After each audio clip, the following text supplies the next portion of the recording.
కొన్ని మాదిరి ప్రశ్నలు సాధిద్దాం.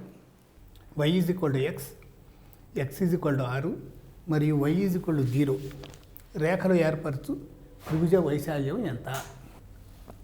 y = 0 అంటే x అక్షం. మళ్ళా y = x అంటే ఇక్కడ 45 డిగ్రీలు చేసేటువంటి ఇది. x = 6 2 4 6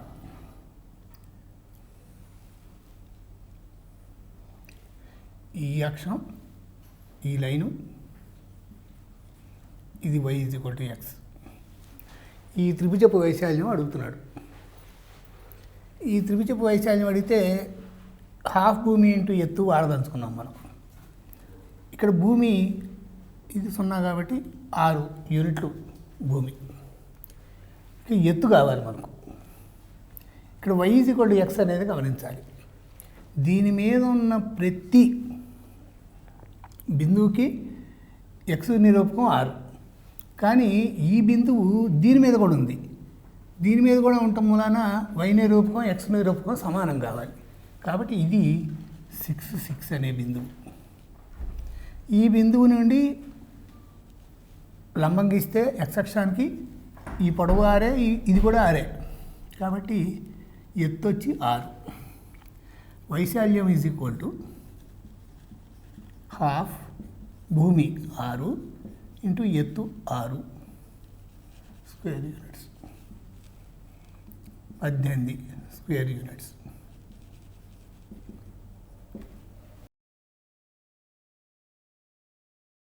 రెండు సంఖ్యలు ఉన్నాయట, వాటి మొత్తం 1000. వాటి వర్గాల భేదం 2,56,000. ఆ సంఖ్యలు ఏమిటో కనుక్కోవాలి. ఆ సంఖ్యలు AB అనుకుందాం.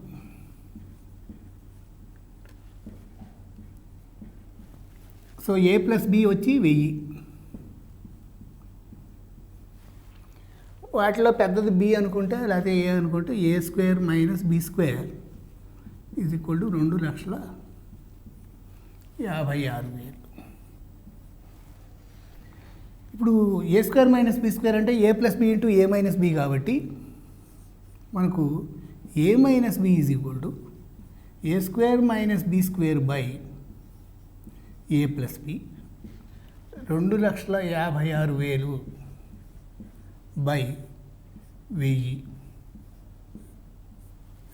256. A - B విలువ 256, A + B వచ్చి 1000. ఈ రెండు యాడ్ చేస్తే 2A = 1,256. A = 628. A + B 1000 కాబట్టి B వచ్చి 372. కాబట్టి B విలువ 372, A విలువ 628. 141x + 93y = 189. 93x + 141y = 45లను సాధించండి. ఇప్పుడు ఈ అంకెలు చూస్తుంటే మామూలుగా దీన్ని 93 పెట్టి మల్టిప్లై చేసి దీన్ని మళ్ళా 141 పెట్టి మల్టిప్లై చేసి చేయొచ్చు లెక్క. కానీ అంతకన్నా ఈ అంకెలు చూడంగానే ఒక ఐడియా రావాలి. వీటిని కూడితే ఏమవుతుంది?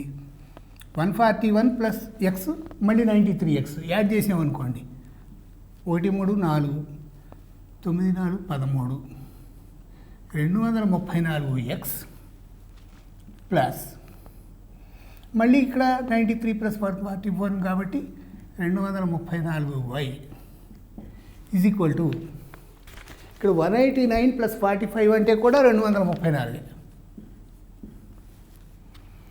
మొత్తం త్రూ అవుట్ 234 క్యాన్సిల్ చేసేస్తే x + y = 1. ఇప్పుడు మనకు దీన్ని 93 పెట్టి అతివేస్తే 93x + 93y = 93.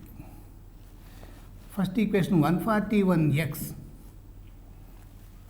Plus 93y = 189. ఇప్పుడు ఈ రెండో ఈక్వేషన్ నుంచి మొదటి ఈక్వేషన్ సబ్ట్రాక్ట్ చేస్తే ఈ 93y 93y పోతాయి. 141 minus 93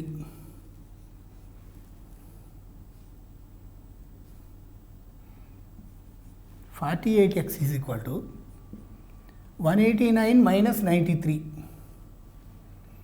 96. x equal to 96 by 48 is equal to 2. x plus y 1 అంచేత y ఈజ్ ఈక్వల్ టు -1. చూడండి ఎంత తేలిగ్గా వచ్చేసిందో. అలా కాకుండా బొత్తిగా మెకానికల్గా దీన్నేమో 93 పెట్టి మల్టిప్లై చేసి దీన్ని 141 పెట్టి మల్టిప్లై చేసి అలాగ సాధించడం మొదలెడితే వస్తుంది లెక్క. కాకపోతే చాలా లెంది, తప్పులు పడే అవకాశం కూడా ఉంటుంది. చేత ఈ అంకెలు జాగ్రత్తగా చూసుకోవాలి, ఇక్కడ ఏమన్నా సౌలభ్యం ఉండేట్టుగా ఇచ్చాడా అని. ఇప్పుడు రెండు రేఖీయ సమీకరణాలు ఇచ్చాడు. 2x plus 3y is equal to 7 ఒకటి, 2ax plus a plus b into y equal to 28. వీటికి ఉమ్మడి సాధనలు అనంత సంఖ్యాకంగా ఉన్నాయట. వీటిని జామితీయంగా చూస్తే ఇదొక లైను, ఇదొక లైను. రెండు లైన్లకి ఇన్ఫైనిట్లీ మెనీ కామన్ పాయింట్స్ ఉంటే కనుక ఆ రెండు సేమ్ లైన్ అయి ఉండాలి. కాబట్టి ఈ రెండు కూడా సేమ్ లైన్. సేమ్ లైన్ అవ్వాలంటే కోఎఫిషియెంట్స్ ప్రపోర్షనల్గా ఉండాలి. కాబట్టి 2a/2 is equal to a plus b/3 is equal to 28/7. యాక్చువల్గా ఏంటంటే స్టాండర్డ్ ఫార్ములా పెట్టి ఇటు పక్కకు -28 తీసుకొచ్చి మళ్ళీ దీన్ని 7 కూడా -7 తీసుకొచ్చి -28/-7 రాసుకోవచ్చు. కానీ రెండు కూడా ఈజ్ ఈక్వల్ టు అని కాన్స్టెంట్ పదాలు రైట్ సైడ్ ఉన్నాయి కాబట్టి డైరెక్ట్గా వేయచ్చు. ఒకటి లెఫ్ట్లో ఉండి ఒకటి ఇలా ఉంటే కనుక అయితే దీన్ని ఇటుకన్నా తీసుకురావాలి, లేకుంటే దీన్ని ఇటన్నా పంపించాలి. So a is equal to a plus b/3 is equal to 4. So a equal to 4. ఇక్కడ a plus b equal to 12. అంటే a equal to 4, b equal to 8. కాబట్టి b ఈక్వల్ టు 2a. ఇది రైట్. రెండు వరుస సంఖ్యల వర్గాల భేదం 13 అయితే వానిలోని పెద్ద సంఖ్య ఎంత? వరుస సంఖ్యలను ఎప్పుడైతే అన్నాడో అవి పూర్ణాంకాలు అయ్యి ఉండాలి డెఫినెట్గాను.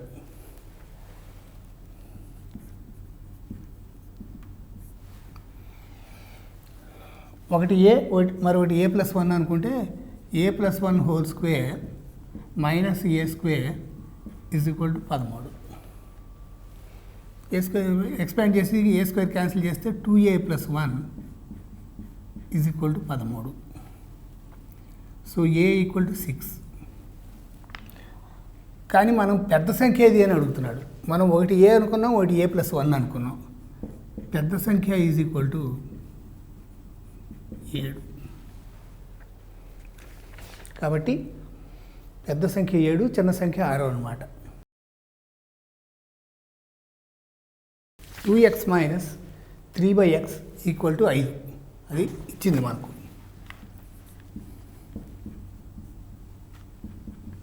మొత్తం రెండు ప్రక్కల x పెట్టి వేస్తే 2x² minus 3 equal to 5x.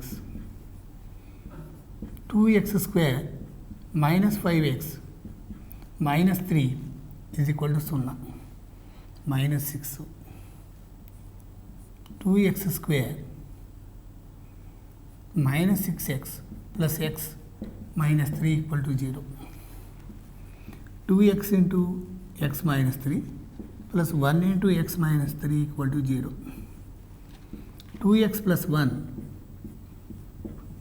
Into x minus 3 equal to 0. x equal to -12 or 3. కాబట్టి xకి రెండు విలువలు ఉన్నాయి, -12 లేక 3. ఇప్పుడు ax² plus bx plus c అనేది సంపూర్ణ వర్గం అంటే ఒకదాని పర్ఫెక్ట్ స్క్వేర్ అది. అంటే ఒక ఫస్ట్ డిగ్రీ ఎక్స్ప్రెషన్ యొక్క స్క్వేర్ అది. అలాంటప్పుడు బి స్క్వేర్ని ఏసీఎల్లో వ్యక్తపరచండి అంటున్నారు. ఏఎక్స్ స్క్వేర్ ప్లస్ బిఎక్స్ని ఇలా రాసుకోవచ్చు, 2 ఇంటూ ఏ ఇంటూ. ఇప్పుడు మనకు దీనికి x equal to minus b plus or minus root of b square minus 4ac by 2a అని తెలుసు. కానీ ఇది కనుక సున్నా కాకపోతే B square minus 4ac plus చేసినప్పుడు ఒక వాల్యూ వస్తుంది, మైనస్ చేసినప్పుడు మరొక వాల్యూ వస్తుంది ఎక్స్కి. అనగా రెండు వేరే వేరే మూలాలు వస్తాయి. కానీ పర్ఫెక్ట్ స్క్వేర్ అయినప్పుడు ఒకటే మూలం రావాలి. అందువల్ల బి స్క్వేర్ మైనస్ 4ac సున్నా. ఇది గుర్తుపెట్టుకోవాలి, ప్రతిసారి ఇలా రాసుకొని చేయటం కాదు. నేను ఎందుకు అలా వేస్తున్నామని మీకు తెలియడం కోసం ఇలా వేశాను, కానీ ఇది మీరు గుర్తుపెట్టుకోవాలి. బి స్క్వేర్ మైనస్ 4ac 0 అవుతుంది పర్ఫెక్ట్ స్క్వేర్ అయినప్పుడు, అనగా B square equal to 4ac. కాబట్టి బి స్క్వేర్ని ఏసీఎల్లో వ్యక్తపరిచాం.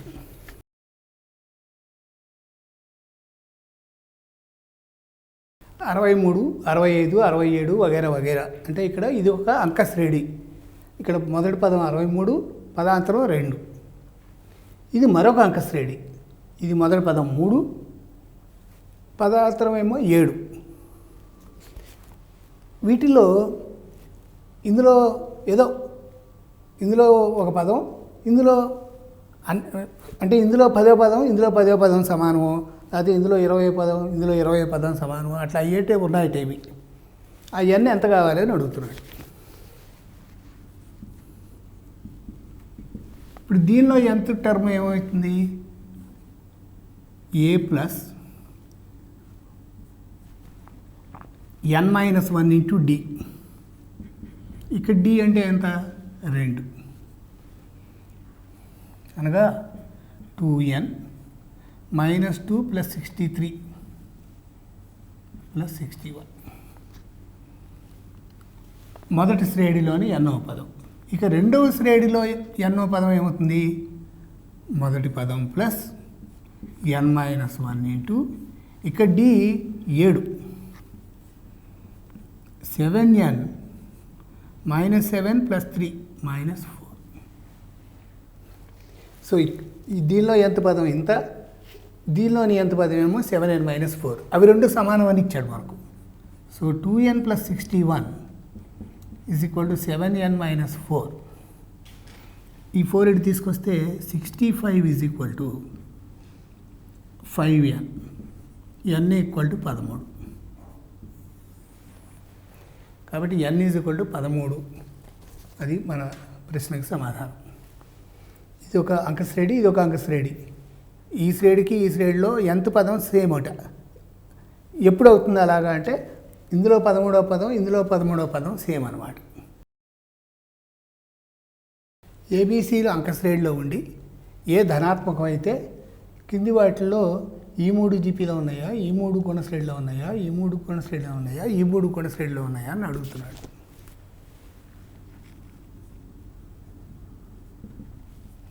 ఇవి అంక శ్రేణిలో ఉన్నాయి కాబట్టి A plus C equal to 2b.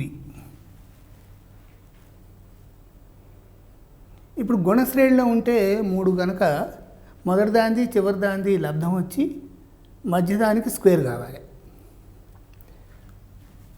ఇప్పుడు ఇక్కడ 4 అట్రాక్టివ్గా కనబడుతుంది. 4 చూద్దాం. 4 జీపీ అనిపిస్తుంది. 4లో మొదటి పదం ఇంటూ చివరి పదం.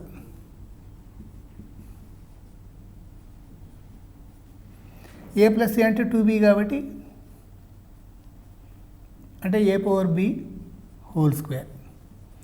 మొదటి పదము ఇంటూ మూడవ పదము ఈజ్ ఈక్వల్ టు మధ్య పదము స్క్వేర్, అంటే ఇది జీపీలో ఉన్నట్టే. దేర్ఫోర్ 4లోని త్రికం జీపీలో ఉన్నది.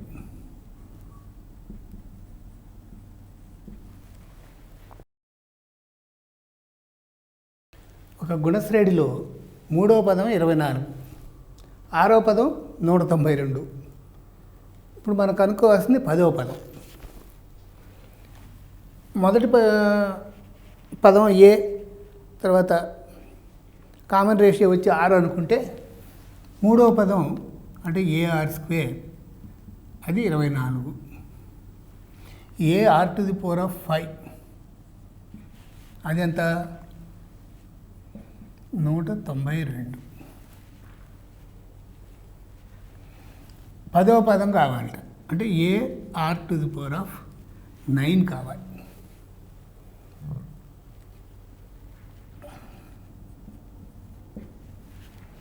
ఇది కావాలి మనం.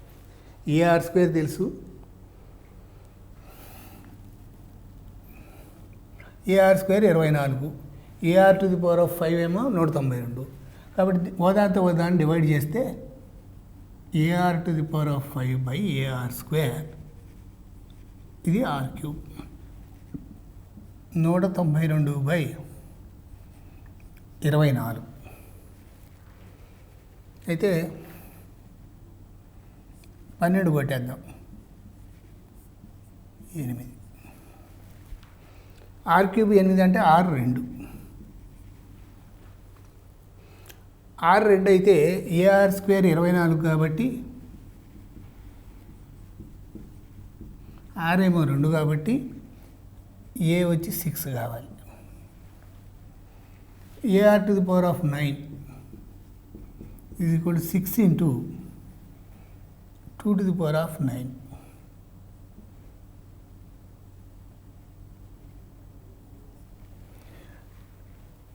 2⁹ కావాల్సి వస్తే 6 ఇంటూ 2³ 8 కాబట్టి 8 ఇంటూ 8 ఇంటూ 8. సో 64, 48.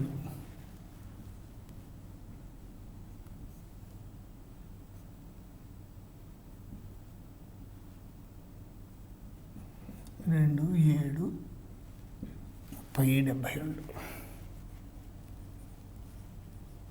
కాబట్టి 10వ పదం 3072. 1 + 2 + 3 + so on up to n by 1 + 3 + 5 + so on up to 2n - 1 యొక్క విలువను nలో కనుగొనండి. పైన మొట్టమొదటి n సహజ సంఖ్యల మొత్తం ఉంది. దాని సూత్రం తెలుసు మనకు, n × n+1/2.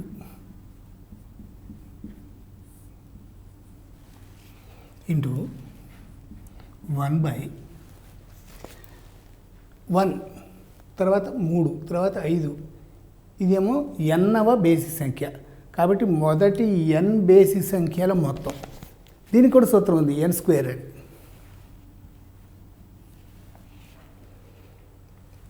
కాబట్టి ఈ n ఈ స్క్వేర్లో కొట్టుకుపోతుంది, n+1/2n. కాబట్టి దీని విలువ nలో n+1/2n.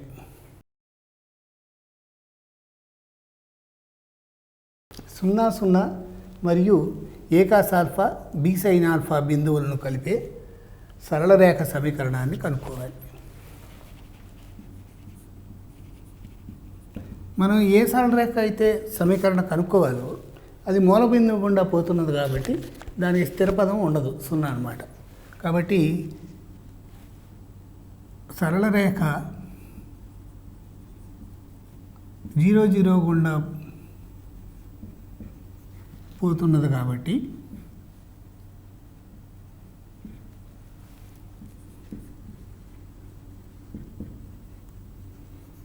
దాని సమీకరణం y = mx రూపంలో ఉంటుంది. m అంటే వాలు,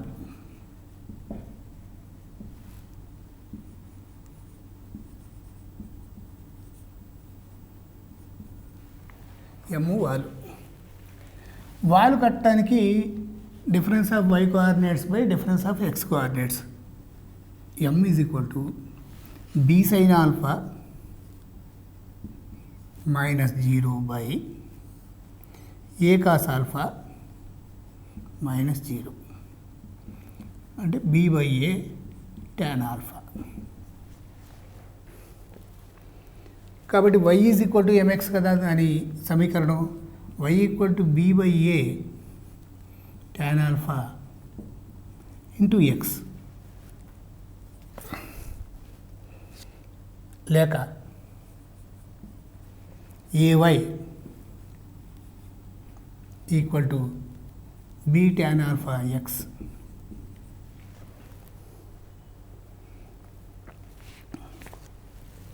అనేది సరళ రేఖ సమీకరణం.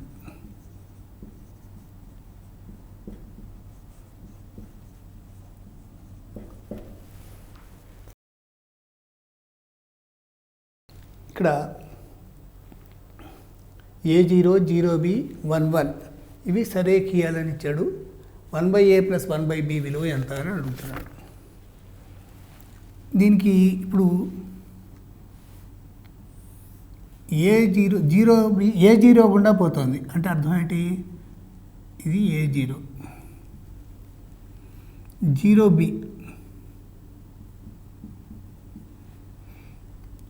అంటే మన సరళ రేఖ x అంతర్ఖండం ఏమో a చేస్తున్నది, y అంతర్ఖండం b చేస్తున్నది. అలాంటప్పుడు సరళ రేఖ సమీకరణం ఏంటి? x/a + y/b = 1. కానీ ఇప్పుడు ఇంతవరకు వాడాం మనం ఈ రెండు గుండా పోతుంది అని. ఇది వాళ్ళ ఇది ఈ సరళ రేఖ మీద ఉన్నది కాబట్టి దీన్ని తృప్తిపరచాలి 1 1. కాబట్టి 1/a + 1/b = 1. అదే మనం కనుక్కోమన్నది. కాబట్టి మనం కనుక్కోమన్న విలువ 1. 4 - 7 1 - 5 వీటి గుండా పోయే సరళ రేఖ యొక్క సమీకరణాన్ని కనుక్కోవాలి. ఆ సరళ రేఖ మీద సార్వత్రిక బిందువు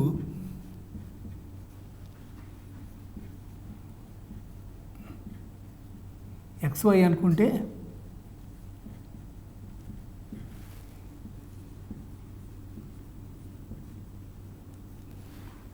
ఆ సరళరేఖ xy గుండా పోతుంది, 4 - 7 గుండా కూడా పోతుంది.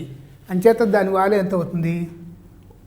వాలు is equal to x - 4 y -7 + 7 by x - 4 difference of y coordinates by difference of x coordinates.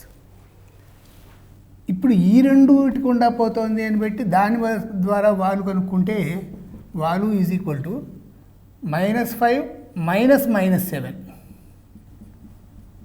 By 1 - 4. -5 - -7 అంటే -5 + 7 అంటే 2/-3. ఇది వాలే, ఇది అదే లైన్కి వాలు కాబట్టి అవి రెండు సమానం. y + 7 by x - 4 = -2/3. Cross multiply చేస్తే 3y + 21 = -2x + 8. Left side తీసుకొచ్చేస్తే 2x + 3y ఇది 21 - 8 = 0. ఇప్పుడు చెక్ చేద్దాం. 4 - 7 దీని మీద ఉంటుందా ఉండదా? 2 4 8 -21 + 13 0 సరిపోయింది. 1 - 5 దీని మీద ఉంటుందా ఉండదా? 1 2 1 2 3 × -5 -15 ఇది 2 ఇది +13 15 ఇక్కడ -15 0 సరిపోయింది. కాబట్టి ఈ రెండు గుండా పోతున్నది నిజంగానే. రెండు సరూప త్రిభుజాల వైశాల్యాలు 121 cm² 64 cm² అయితే మొదటి త్రిభుజపు ఒక మధ్యగత రేఖ 12.1 cm పొడవు అయితే దానికి అనురూపంగా రెండవ త్రిభుజంలో మధ్యగత రేఖ ఏదైతే ఉంటుందో దాని పొడవు ఎంత?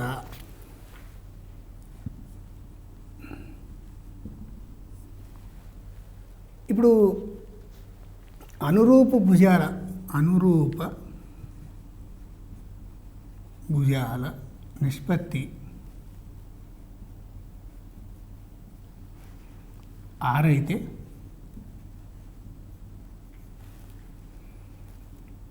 వైశాల్యాల నిష్పత్తి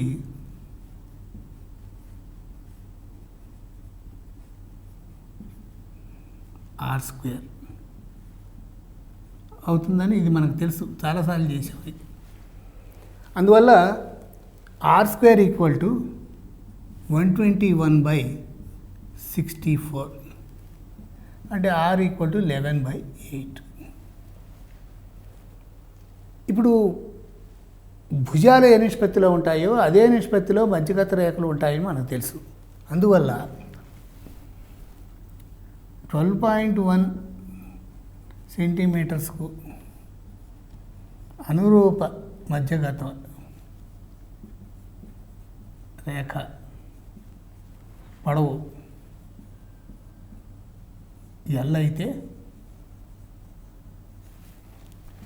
12.1/L is equal to 11/8. So 11L is equal to 8 × 12.1. L is equal to 8 into ఈ 12.1ని 11తో భాగిస్తే 1.1. L equal to 8.8 centimetres. L is equal to 8.8 centimetres. ఒక సమచతుర్భుజి అంటే రాంబస్లోని కర్ణాల మధ్య గల కోణం ఎంత? ఇది మనకి స్టాండర్డ్ ధర్మం. రాంబస్లో కర్ణాలు పరస్పరం లంబంగా ఉంటాయి.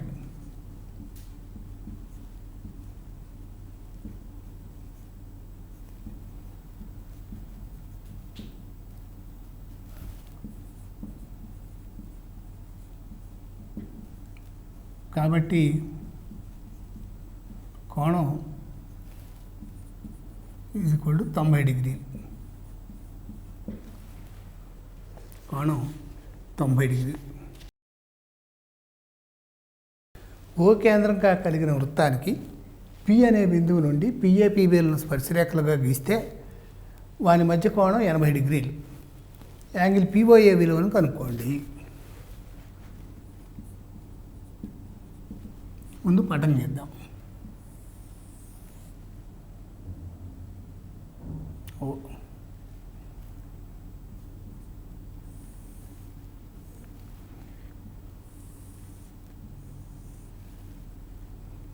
ఇది 80 డిగ్రీలు.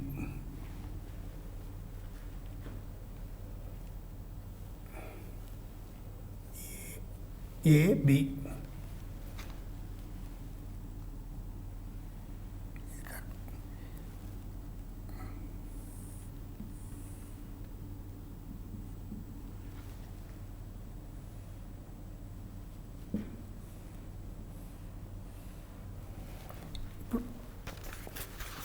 మనం యాంగిల్ పిఓఏ కనుక్కోవాలి.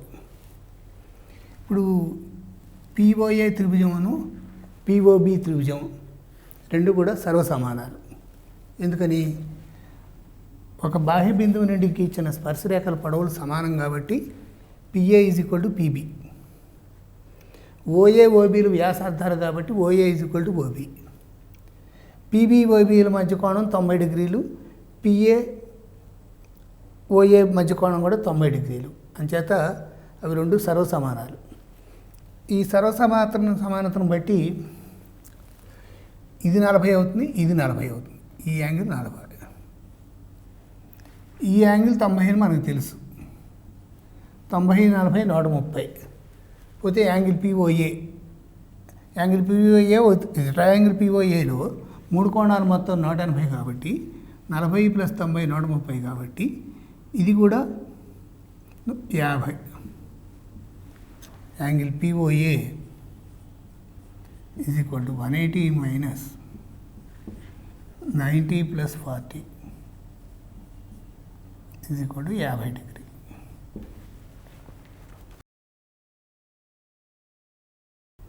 ఒక స్తూపం యొక్క ఘనపరిమాణం ఇచ్చారు, వక్రతల వైశాల్యం ఇచ్చారు, ఇచ్చి దాని వ్యాసార్థం ఎంతో కనుక్కోమంటున్నారు.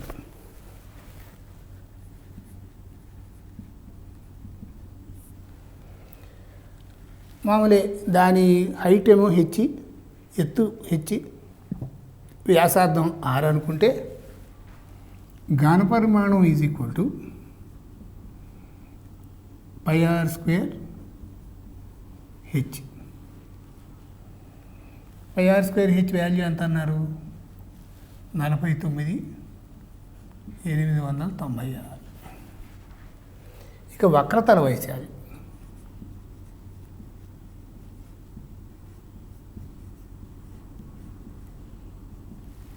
వైశాల్యం ఎంత అవుతుంది? 2πr into H.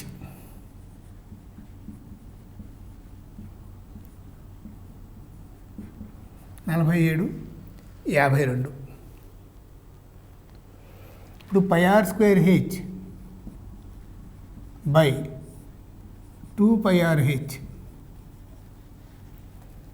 Is equal to 49,896 by 47, 52. ఇప్పుడు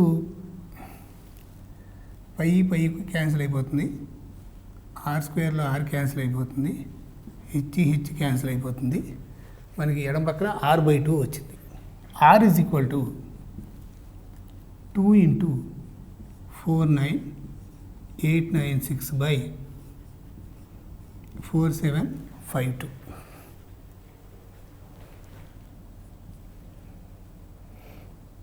2 ఇంటూ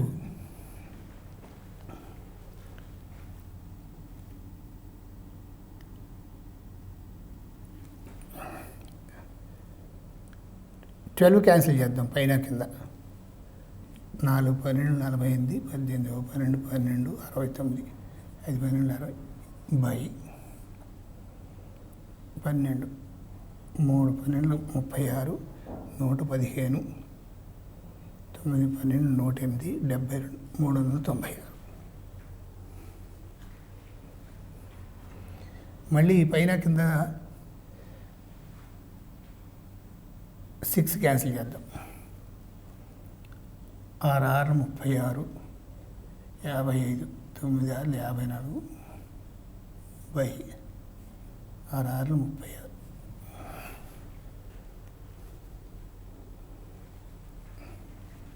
మళ్ళీ 3 క్యాన్సిల్ చేయొచ్చు.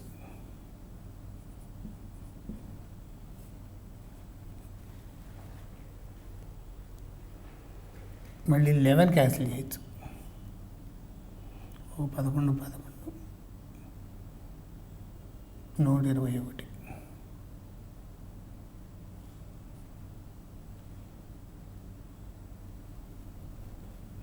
ఒక 11, 2, 11, 22, 21 బై 2. ఈ రెండు కొట్టుకుపోతాయి. So 21.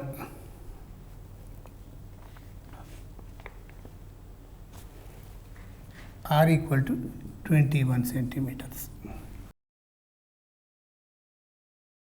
tan theta is equal to 1/√7.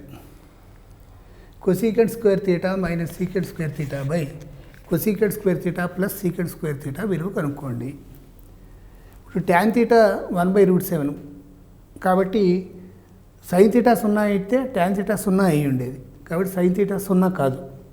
0 కాదు కాబట్టి ఇక్కడ మనం లవాన్ని హారాన్ని కూడా sin స్క్వేర్ theta పెట్టి మల్టిప్లై చేయొచ్చు. cosecant స్క్వేర్ theta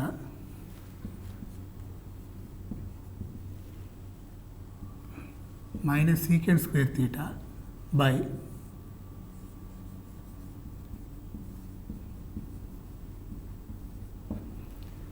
పైన కింద sin స్క్వేర్ theta పెట్టి ఎత్తివేస్తే సైను కొసీకెంటు పరస్పరం గుణకార విలోమాలు కాదు 1 minus sin square theta secant square theta అంటే sin square theta by cos square theta అంటే tan square theta by 1 plus tan square theta. tan theta 1/√7, tan square theta 1/7, 1 minus 1/7 by 1 plus 1/7,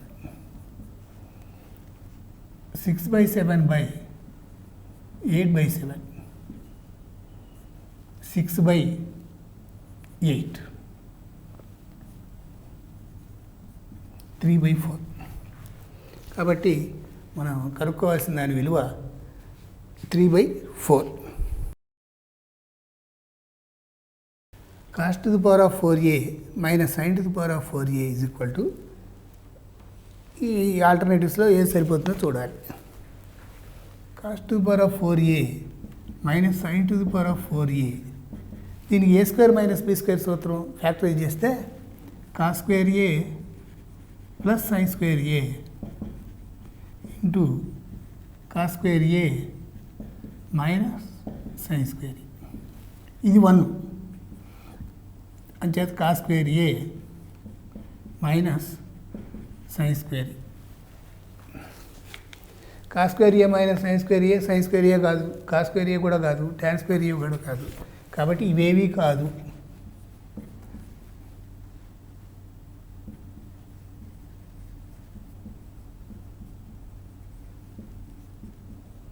కాబట్టి 4 సరైన సమాధానం.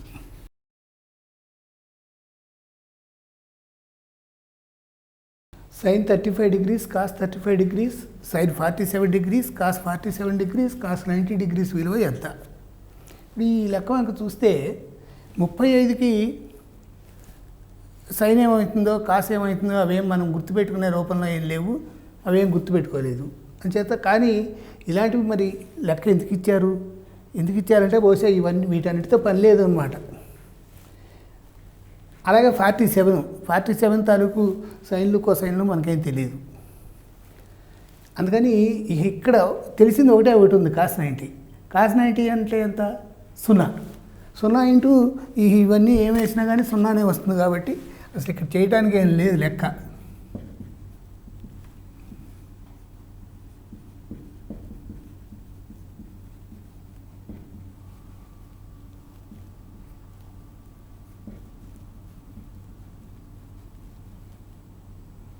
కాబట్టి ఇది 0.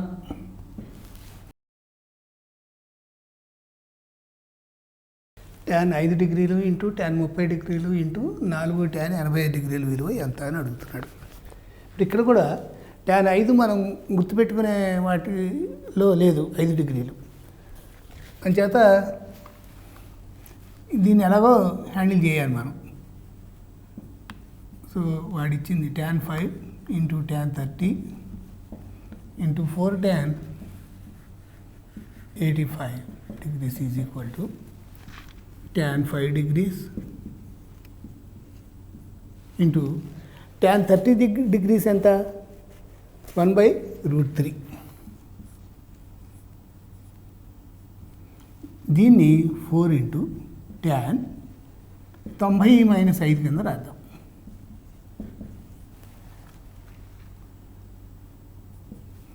ఇది tan 5 డిగ్రీలు into 1/√3 into 4 into cot 5 డిగ్రీలు. tan 5 cot 5 క్యాన్సిల్ అయిపోతాయి. 4/√3. కాబట్టి దీని విలువ ఎంత అన్నమాట? 4/√3. x tan theta plus y secant theta is equal to p. x secant theta plus y tan theta is equal to q. అలా అయినప్పుడు ఈ క్రింది వాటిల్లో ఏది నిజం అని అడుగుతున్నాడు. సో మొత్తం మీద కథ అంతా కూడా p² q² రకరకాల కాంబినేషన్లో రాయటం మీద నడుస్తుంది. కాబట్టి p² q² కడదాం ముందు. p² equal to x² tan square theta plus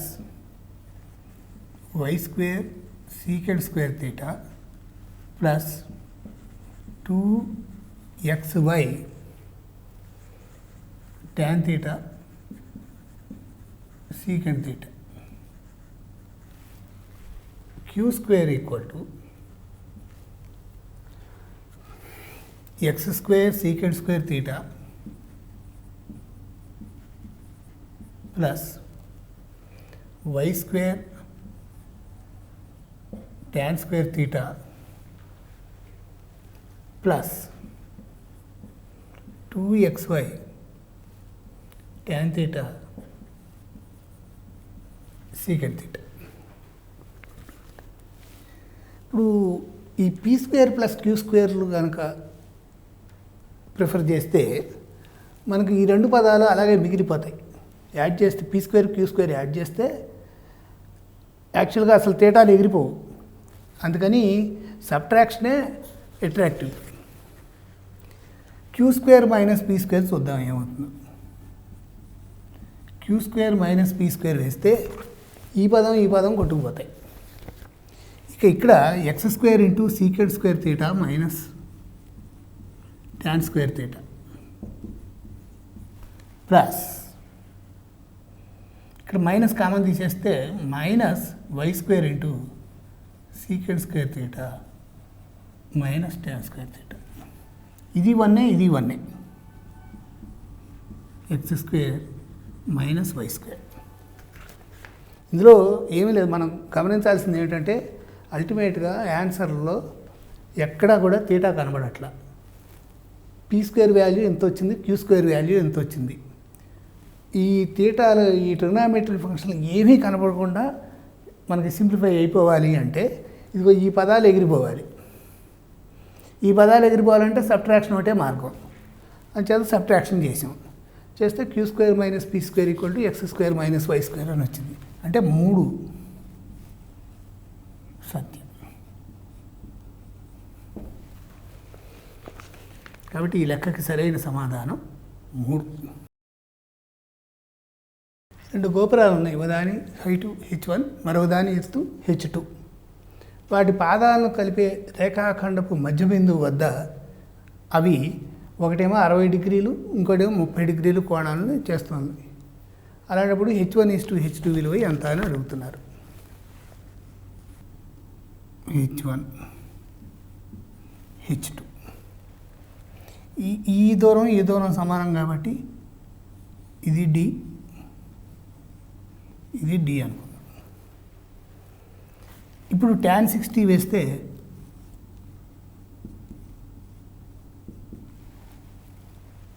h1/d. tan 60 అంటే ఎంత? √3. మళ్ళీ ఇక్కడ tan 30 వేస్తే h2/d. ఇది 1/√3.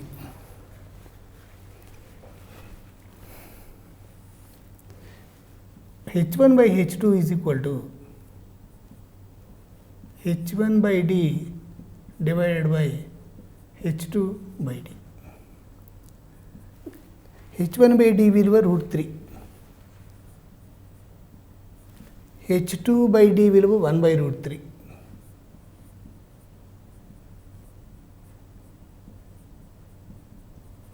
కాబట్టి h1:h2 విలువ 3 లేక 3:1.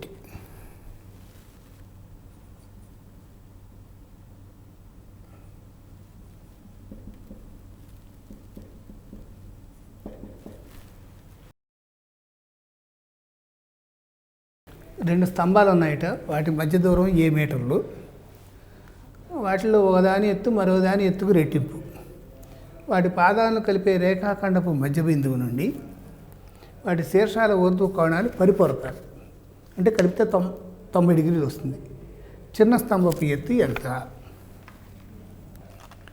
సో ఇక్కడి నుంచి ఈ శిఖరాన్ని చూస్తున్నప్పుడు ఇక్కడ చేసే ఊర్ధ్వ కోణం తీటా అనుకోండి. కాబట్టి ఇది కూడా తీటా. మళ్ళీ ఇక్కడి నుంచి దీన్ని చూసేటప్పుడు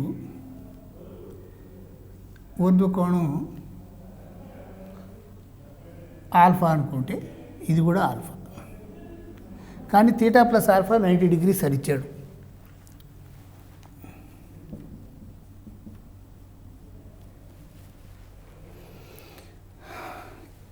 ఈ ఈ చిన్నదాని హైట్ హెచ్ అనుకోండి, పెద్దదాని హైట్ 2h.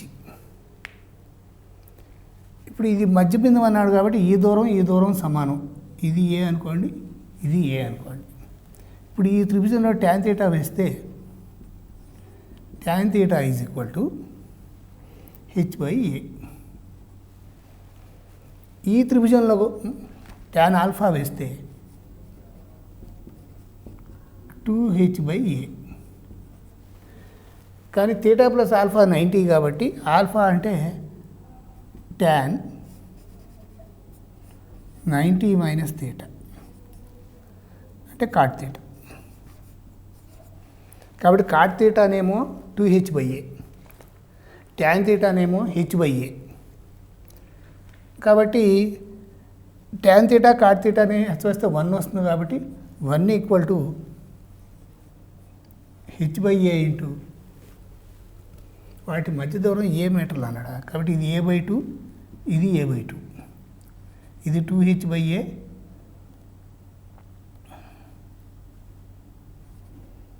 ఇది a/2 కూడా 4h/a. సో ఇది cot θ ఇంటూ tan θ 1 కాబట్టి 1 is equal to 2h/a into 4h/a. So a square equal to 8h². కాబట్టి h square equal to a square by 8, h equal to a/2√2 metres. కాబట్టి చిన్నదాని ఎత్తు a/2√2 metres. మళ్ళీ ఒకసారి చూద్దాం ఈ లెక్క ఎలా చేసాము. హెచ్ ఎత్తుగల స్తంభం, దానికి డబుల్ ఎత్తుగల స్తంభం, వాటి ఊర్ధ్వ కోణాలు, ఆ ఊర్ధ్వ కోణాలు పరిపూరకాలు అన్నాడు కాబట్టి θ ప్లస్ ఆల్ఫా 90. ఇది θ అయితే ఇది కూడా θ, ఇది ఆల్ఫా అయితే ఇది కూడా ఆల్ఫా. ఈ త్రిభుజంలో tan θ వేసాం, ఈ త్రిభుజంలో tan ఆల్ఫా వేసాం. ఆల్ఫా బదులు 90 మైనస్ θ రాస్తే cot θ వచ్చింది. cot θ ఇంటూ tan θ 1 అనేది వాడుకొని దాని నుంచి హెచ్ విలువ a/2√2 మీటర్స్ అని తెప్పించాం. 3 నాణెములను ఒకేసారి ఎగురు వేసిన కనీసం 2 బొమ్మలు పడుటకు సంభావ్యత ఎంత? అంటే 3 హెడ్స్ పట్టడం.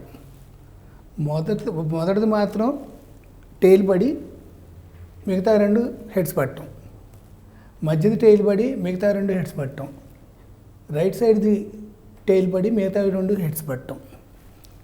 ఇంతవరకే మనకు అనుకోవాలి. వీటి సంఖ్య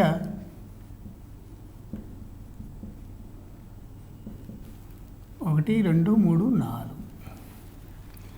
మొత్తం ఘటనల సంఖ్య. ఇప్పుడు ఇక్కడ హెచ్ ఉంటే ఇక్కడ హెచ్హెచ్, హెచ్టి, టీహెచ్, టీటీ 4. కాబట్టి ఇక్కడ హెచ్ ఉండేవి 4 రకాలు వస్తాయి, ఇక్కడ టీ ఉండేవి కూడా 4 రకాలు వస్తాయి, మొత్తం 8. కాబట్టి సంభావ్యత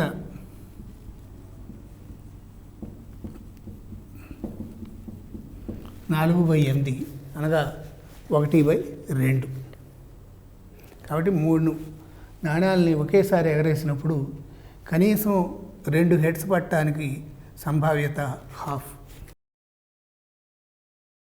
ఒక పరీక్షలో ఒక ప్రశ్నకు సరైన సమాధానాన్ని ఊహించడానికి సంభావ్యత x/12. అదే ప్రశ్నకు తప్పు సమాధానం ఊహించడానికి సంభావ్యత 2/3. x విలువ ఎంత?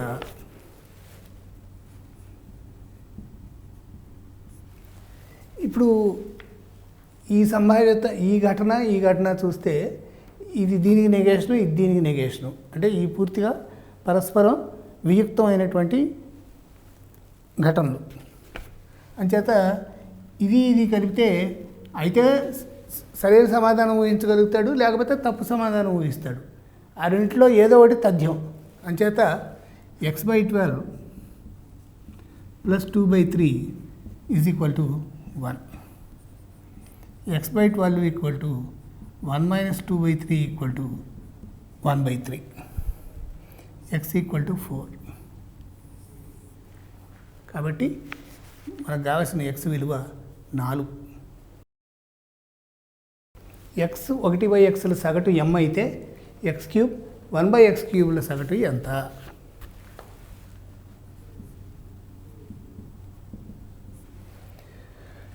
మనం x³ + 1/x³ ఎంత కనుక్కుందాం ముందు. ఇది a³ + b³. దీన్ని a + b whole cube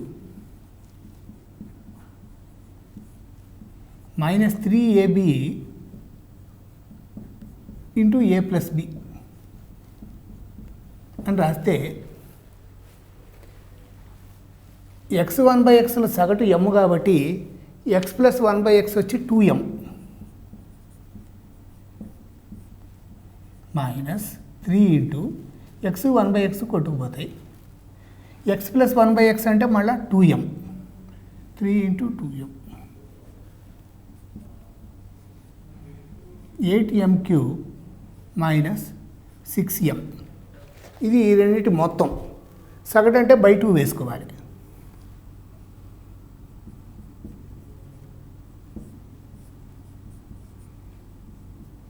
(4m³ - 3m). కాబట్టి m ఇంటూ 4m² - 3. కాబట్టి x³ 1/x³ సగటు వచ్చి m ఇంటూ 4m² - 3. కింది పటంలో ఓ కేంద్రంగా గల వృత్తానికి ఏపీ ఆ సర్కిల్ మీద ఏ వద్ద స్పర్శరేఖ, పీని ఓని జాయిన్ చేస్తే ఈ యాంగిల్ 30 డిగ్రీలు అని చెప్పారు, ఈ పొడవు 4 సెంటీమీటర్లు అని చెప్పారు. ఈ ఏపీ ఎంత అని అడుగుతున్నారు. ఇప్పుడు మనము sin 30 కడదాం. ఈ ఓఏపీ త్రిభుజంలో ఇది 90 డిగ్రీలు. ఎందువల్ల? ఒక స్పర్శరేఖకు స్పర్శ బిందువు వద్ద వ్యాసార్థం లంబంగా ఉంటుంది, అందువల్ల ఇది 90 డిగ్రీలు. ఇప్పుడు sin 30 వేస్తే ఆపోజిట్ సైడ్ అంటే ఓఏ బై కర్ణం OP that is equal to OA by 4. కానీ sin 30 అంటే half equal to OP by 4. therefore OP equal to 2.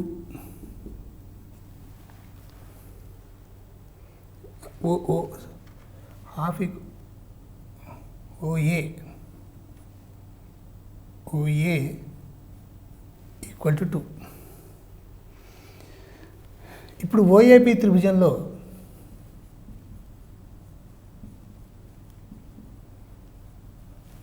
Angle A 90. Pythagoras సిద్ధాంతం నుండి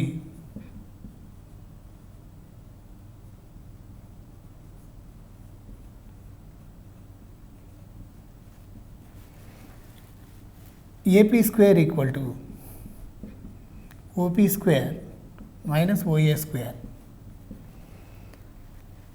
ఓపీ అంటే 4 కాబట్టి OP² అంటే 16 మైనస్ OA అంటే 2 కాబట్టి 4 అంటే 12. therefore AP equal to 2√3 centimetres. కాబట్టి ఇప్పుడు ఈ లెక్క ఎలా చేసాము మళ్ళీ చూద్దాం ఒకసారి. ఇది ఒక వృత్తం, ఇది కేంద్రం. ఏ దగ్గర స్పర్శరేఖ గీశాడు, ఆ స్పర్శరేఖ మీద P ఒక బిందువు, ఓపీ జాయిన్ చేస్తే ఈ యాంగిల్ 30 డిగ్రీలు అని చెప్పాడు, ఈ పొడవు 4 సెంటీమీటర్లు అని చెప్పాడు. ఇక మనం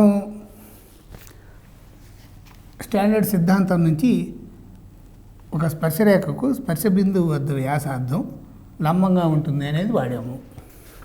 తర్వాత పైథాగరస్ సిద్ధాంతం వాడాము. తర్వాత 30 డిగ్రీలకి sin ½ అనేది వాడాము. కాబట్టి త్రికోణమితి నుంచి కొంత సమాచారం, ప్యూర్ జామెట్రీ నుంచి కొంత సమాచారం వాడి ఏపీ ఈక్వల్ టు 2√3 సెంటీమీటర్స్ అని రాబట్టాం. ఏబీలు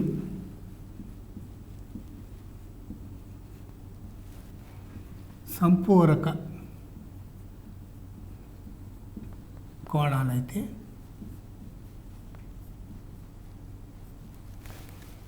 A/2 B/2ల గురించి ఏమి చెప్పగలరు?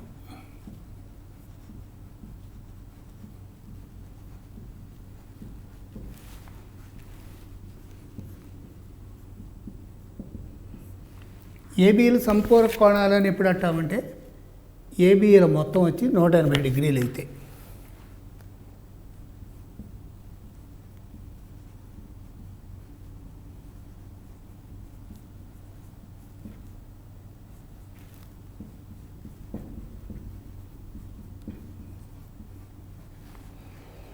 అందువల్ల రెండు ప్రక్కల 2తో భాగిస్తే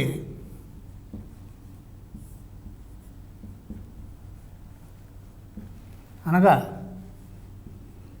A/2 కోణం ప్లస్ B/2 కోణం 90 డిగ్రీలు. దేర్ఫోర్ A/2 B/2లు పరిపూరక కోణాలు.